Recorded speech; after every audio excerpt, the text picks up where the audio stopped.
This lecture is on establishing pars and closing the bar and setting up the bar.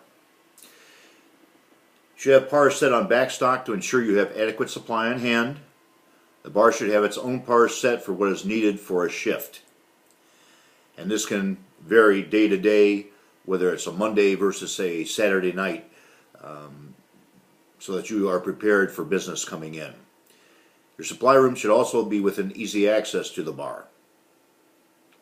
Requisition forms should be designed to keep track of what's pulled from storage. This can be double checked against sales to help assure against pilferage or somebody doing heavy pouring. Pinpointing exactly who has a key to the beverage storage, they should sign off on requisitions and take the responsibility. Pars are set basically by past experience. Your bartenders will help you with that, so will your liquor people.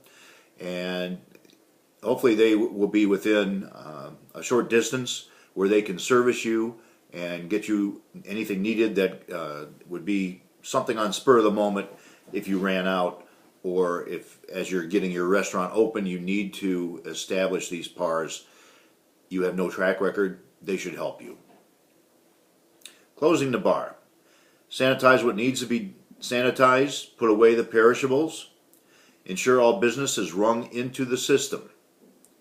Prepare all the receipts and paperwork to ensure even a substitute could open if you were sick the next day. Ring up the transactions on a tape, mark it, sign it, and date it. This will be a good way to track whether somebody's pouring heavily, whether things are being rung in, and to check against the receipts that are coming in.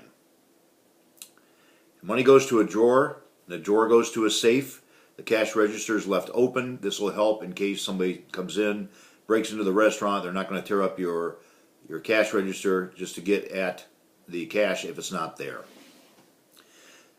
When you set up the bar with a bank cash in, the cash drawer that goes into the machine. This is stored in the office, so there's control until the bar is open. Count it before each shift. Ensure there's enough cash there to do business, and the accuracy of what should be there. You want to keep track of your money as you go. Use bank count slips to compare the bank to the last person using it. This way there's no problems with pilferage during transition. And you know who would be responsible for any shortages. Clear the cash register, mark the tape, or ring a no-sale transaction. This is to check sales and to know who did them. There's something that chefs talk about all the time. It's French, it's mise en place. Everything in its place, everything has a place. And if one bottle in the well is misplaced, for example, something else is out of place also, which creates problems. It'll challenge your speed and efficiency in busy shifts. You can set this up in your personal way, as Angela said in her tape, but consistency is a key for accuracy and speed. When you need to reach for those bottles, when you need to reach for your condiments, anything that you need, you know where it's at, and you're prepared. Place the pours at right angles to the label. This consistency prevents thinking and looking every time you go to pour, and make sure they're in good condition and don't leak. I've seen a lot of people that needed to replace their pours. If you're getting leaks, you're getting loss because you're losing product.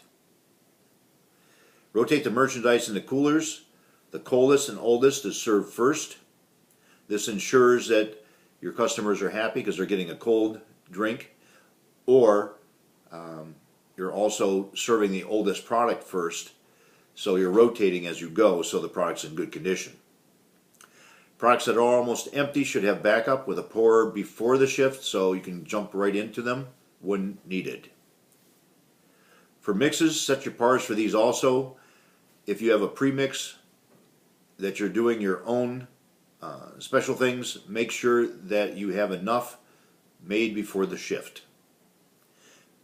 Mix what you'll need based on past sales and the day of the week, as I mentioned. Fresh mixes will not last as well as commercially prepared, so you have to weigh the cost in those and the employee time in presenting those and preparing those, and also the bartender's ability and if the customer will appreciate it. These all are going to be factors in whether you will do your own fresh mixes. It depends on the style of the establishment. If you've got a bar, sometimes you could just do, say for example, dailies, premixes. Those would be fine. If you're at a high-end restaurant, you might want to use fresh mixes. Generic is another type. These the powdered are the least expensive. They store easily. There's more profit, but you have to ensure that the quality is there, that your reputation is on the line every time you serve food or a drink. So make sure that the quality is there. And there are some that are surprisingly good. I've worked with some, for example, a pina colada mix that was powdered or freeze-dried when it first came out years ago, and it tasted like fresh coconut. So there are some that are good. There are also concentrated mixes. They must be diluted.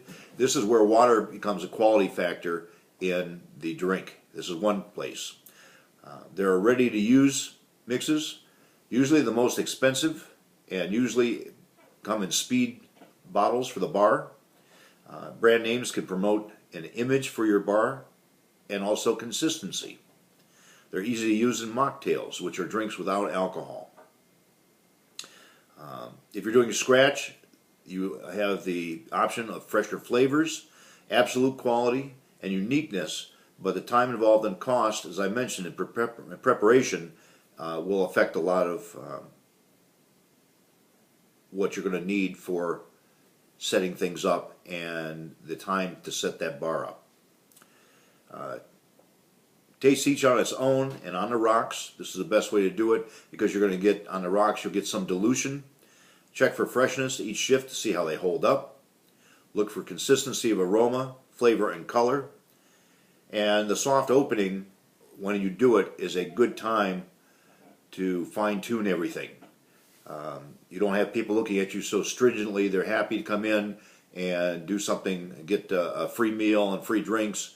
Though I think you have to charge for drinks, technically, in Ohio. Or any place that we're serving alcohol, chances are you have to charge for it. But this is where you fine-tune everything.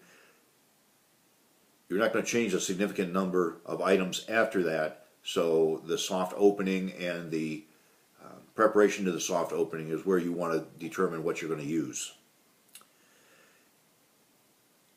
For the restaurant, when you're opening beer, check the kegs to ensure you don't blow one in the middle of a shift. If you don't know what that is, you don't know what's wrong, don't change anything. Most of the time when I used to work on beer systems, people would call and say they had a problem. I said, go down and check the carbon dioxide tank. Is the carbon dioxide tank on? Is it full? Is it empty? And most of the time, that was what the problem was. They changed the tank, saved me a trip late at night and in the middle of a shift or just before they open a shift. You should not have to draw beer on a tap system to prevent foaming. This is a problem. If there are warm spots in the line, there will be waste. Foam is 25% liquid. So any foam that you get, that's 25% liquid beer. That's profit that you're just pouring off. And I see so many bars and restaurants that when they serve a beer, they pour off a lot of foam. It's a waste. It's usually a temperature problem in the keg or the line. So the warming brings out the gas out of solution. 38 degrees Fahrenheit is good for draft to keep the kegs and the lines done. Keep the kegs refrigerated from arrival is a good way to start. Have the lines marked on both ends in case there is a problem so you can trace them quickly. Clean the lines on a regular basis. Good companies can be hired for this. This prevents mineral deposits, which creates turbulence, releasing foam, and microorganisms give bad taste to the beer. Use a forced cold air or glycol system to maintain the line and stack temperatures, especially if you're sending beer over a long run. You want to make sure that you have a glycol system or forced air, particularly at the stack, because the stack goes up and is exposed to the air. That's why most of these stacks will have condensation on them when it's warm. But you want that beer cold when you pull that tap. Pour from the spigot by holding near the tap connection so you don't break it. And don't touch a glass with a spigot. You want, just like you wouldn't touch a bottle to the glass when you're pouring wine or beer. and pour with 1 inch of foam. That releases the aroma and also is the correct level of pour. You might consider a flow meter. This tracks the amount of beer dispensed, and a float valve that would stop the foam too, which is called a FOB. When it comes to water in a restaurant and bar, it's very important. You wash dishes and linens, and this is also something you want to avoid: softeners and scented detergents, because that gets on the linens and also gets into the glass. And if you're polishing the glass with a linen, you're going to put scents in there that is going to, they will detract from your the aromas of what you're putting into it.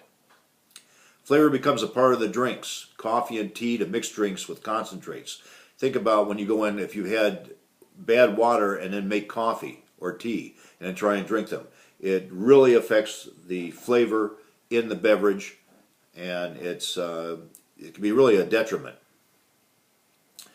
There's also water for drinking. So filtration systems remove particles, odors, and bacteria. You can get a softener system, which will cut down on detergent you use and give a better taste to the water, and reduces the need for bottled water. If you want cachet and you're serving bottled water, which is a huge thing. When I grew up, we never even thought of doing anything but tap water. And many restaurants up until the last few years used just tap waters for their service. So if you want cachet, try and use bottled water, and you can sell bottled water. There's a big demand for it now. If you really want something special, do it in glass. You can upsell and add profit, and you can also, and you should be, recycling the glass bottles. Have several types. There are spring, mineral, still, and sparkling.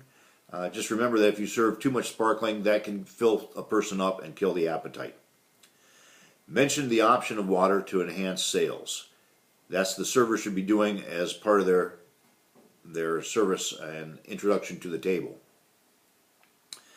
Serve it chilled, so tap water ice cubes are not used to dilute it. It's kind of incongruous. It'd be almost like putting ice cubes in a glass of white wine. It doesn't make any sense. You're diluting everything that was put into that.